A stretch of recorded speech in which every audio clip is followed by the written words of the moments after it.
अस्सलाम। सऊदी अरब के अंदर अगर आप हो तो ये वीडियो आप सभी लोगों के लिए बहुत ही इंपॉर्टेंट है। दोस्तों, सऊदी अरब में जितने भी घर में काम करते हैं उन सभी लोगों के लिए एक इम्पोर्टेंट और ज़रूरी अपडेट सऊदी हुकूमत की तरफ से दिया गया, जिसके बारे में सभी लोगों को जानकारी होना बहुत ही ज़रूरी है। दोस्तों, सबसे पहले हम आपको बताते हैं कि अगर आप सऊदी अरब में हो या इंडिया के अंदर हो या पाकिस्तान के अंदर हो या बाकी किसी भी देश के अंदर हो, तो आप सभी लोगों के लिए एक नई अपडेट सऊदी हुकूमत की तरफ से दिया गया है, जिसके बारे में सभी लोगों को जानकारी होना बहुत ही ज़रूरी है। इसलिए इस वीडियो को ज़रूर पूरा देखिए। दोस्तों, ज़्यादातर लोग सऊदी अरब में आते हैं बिना कोई टेंशन के, लेकिन यहाँ पर जो सिस्टम चल रहा है उसके अनुसार आप सभी लोगों को अपडेट रहना बहुत ही ज़रूरी है। दोस्तों, काफ़ी ज़्यादा लोग ये सोचते हैं कि सऊदी अरब जो पहले था वैसा ही है और महंगाई भी पहले जैसी है। मतलब इसका ये है कि अगर आप सऊदी अरब आते हो और अगर आपकी सैलरी पहले थी 800 रियाल, तो सऊदी अरब में आने के बाद में अब भी लगभग कई जगहों पर ज़्यादा सप्लाई या इस तरह की जगहों पर अभी भी आपको 800 रियाल ही मिलेगा। इस बात पर आपको गौर करना है। अगर आपका कोई भी एजेंट या ऐसा बोल रहा है कि आपको अब जो है आपको कम से कम 1200 रियाल मिलेगा, तो यहाँ पर पहले जो है उससे एग्रीमेंट करवा लेना, तभी आपको सऊदी अरब आना है, जो सबसे इम्पोर्टेंट और ज़रूरी अपडेट है। दोस्तों, आगे हम और भी घरेलू वर्कर के बारे में बात करेंगे, लेकिन उससे पहले मैं आपको बता दें कि अभी जो लड़ाई है इंडिया पाकिस्तान की, उसमें क्या अपडेट दिया गया है।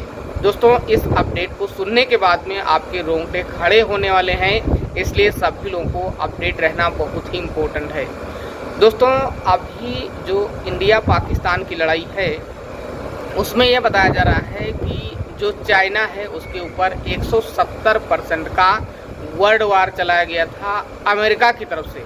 मतलब इसका ये है कि जो कंपनी चाइना के अंदर हैं उनके ऊपर जो टैक्स है वो लगाया गया था 170% के करीब, लेकिन अगर इंडिया की बात करें तो 10 से 15-20% के ही करीब जो ये टैक्स है वो लगाया गया था।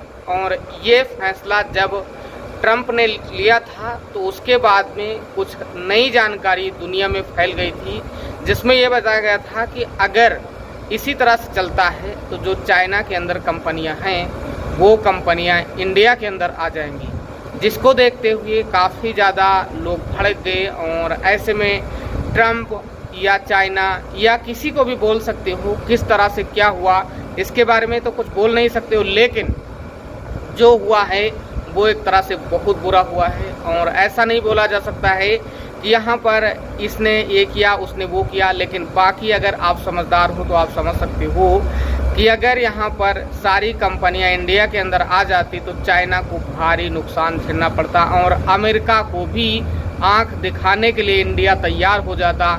इसलिए जो लड़ाई है वो आपके सामने है इंडिया पाकिस्तान की। बाकी आपने लड़ाई देखा ही है, अभी भी पाकिस्तान उकसाने पर लगा हुआ है।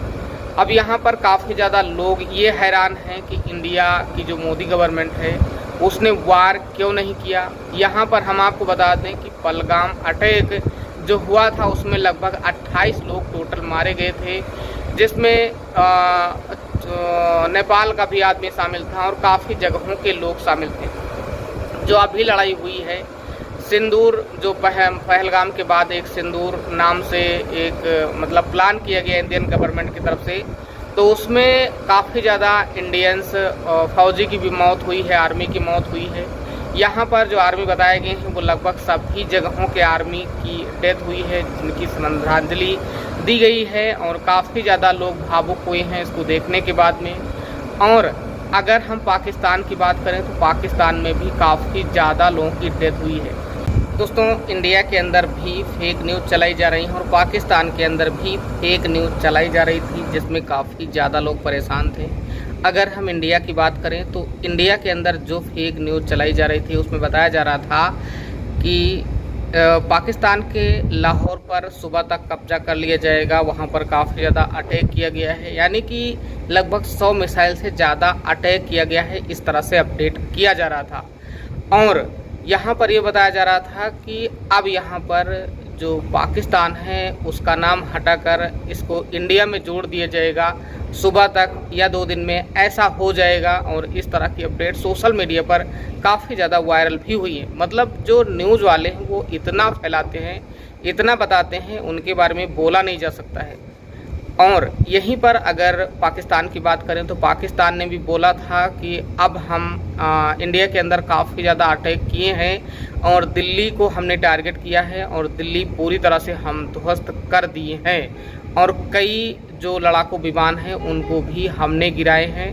तो जो सांसद है पाकिस्तान का, वहाँ पर राष्ट्रभवन में पूछा गया सांसद से, रक्षा मंत्री से, कि आपने क्या किया है और आपने किस तरह से, क्या आपके पास सबूत है कोई, आपने जो मतलब लड़ाकू विमान गिराए हैं। तो वहाँ पर उन्होंने क्या बोला, क्या जवाब दिया कि सोशल मीडिया पर आप देख सकते हो। तो सोशल मीडिया की पूरी सच्चाई नहीं बोली जा सकती क्योंकि सोशल मीडिया पर एआई के जरिए भी बनाया जा सकता है, इसलिए सोशल मीडिया के बाद कोई भी कंफर्म नहीं बोला जा सकता है। अगर यहाँ पर बाकी कंट्रियों की बात करें तो बाकी कंट्रियों में भी एक लड़की जो है वो दिखा रही थी कि गाजा जैसी हालत पाकिस्तान में हो चुकी थी और वो अमेरिकन थी, पूरी इंग्लिश बोल रही थी, इस तरह से दिखा रही थी। और इंडियन गवर्नमेंट में भी कुछ इसी तरह से दिखाया जा रहा था कि अब पूरी तरह से कब्जा कर लिया गया है पाकिस्तान के ऊपर।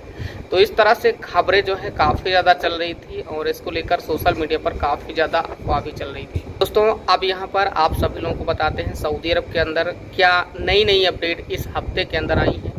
दोस्तों सऊदी अरब के अंदर अगर आप हो तो सऊदी अरब के अंदर अभी हज सीजन चल रहा है और इस दौरान आप कोई भी चीज़ ट्राई ना करें। जैसे कि अगर आप सऊदी अरब में कफाला करवाना चाहते हो या आप सऊदी अरब से अपने घर का सफ़र करना चाहते हो, इस तरह का अगर कुछ भी अपडेट है, मतलब सऊदी गवर्नमेंट के हिसाब से, चाहे आपका कोई भी इमरजेंसी हो कहीं भागने का या कोई भी आपको प्रॉब्लम है, तो थोड़ा आपको वेट करना चाहिए।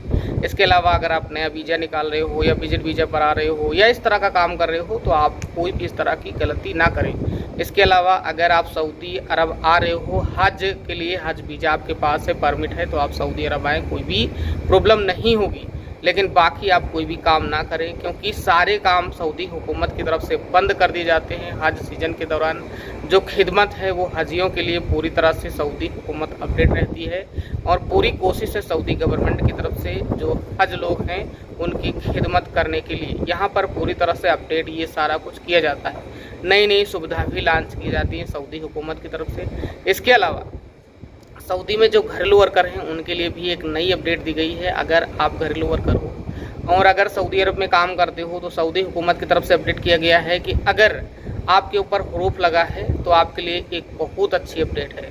दोस्तों अगर आप सऊदी अरब में रहते हो तो नई अपडेट सऊदी हुकूमत की तरफ से दी जाती है जिसके बारे में सभी लोगों को जानकारी होना बहुत ही इम्पोर्टेंट है। दोस्तों सबसे बड़ी बात है कि सऊदी हुकूमत की तरफ से जो अपडेट दिया गया उसमें कहा गया है कि जितने भी घरेलू वर्कर हैं, दोस्तों जो कंपनी के लोग हैं उनके लिए बाद में अपडेट किया जाता है, लेकिन जो घरेलू वर्कर हैं उनके लिए अलग से अपडेट किया जाता है। मतलब इसका ये है कि अलग अलग अपडेट लगातार दी जाती हैं और ऐसे में आप सभी लोगों को घबराने की ज़रूरत नहीं है। अगर आप सऊदी अरब में घर में काम करते हो तो आपके लिए अपडेट दिया गया है। अगर आपके ऊपर हुरूफ है तो आप लीगल हो सकते हो, सही अपना जो इकामा है, जो भी सिस्टम है वो करवा सकते हो और इसमें आपका जो चार्ज है वो लगभग 2000 से 4000 तक लग सकता है। डिपेंड होता है आपके एजेंट और कपिल के ऊपर। सऊदी अरब के अंदर की बात है, यहाँ पर बाहर की बात नहीं है। तो ये सारा कुछ आप अभी करवा सकते हो, बाकी आपको कुछ भी प्रॉब्लम नहीं होने वाली। सऊदी अरब के अंदर घरेलू वर्कर के लिए, पूर्व वालों के लिए छूट दिया गया है। बाकी इस वीडियो को देखने के लिए आपका बहुत बहुत धन्यवाद। आपका दिन शुभ हो।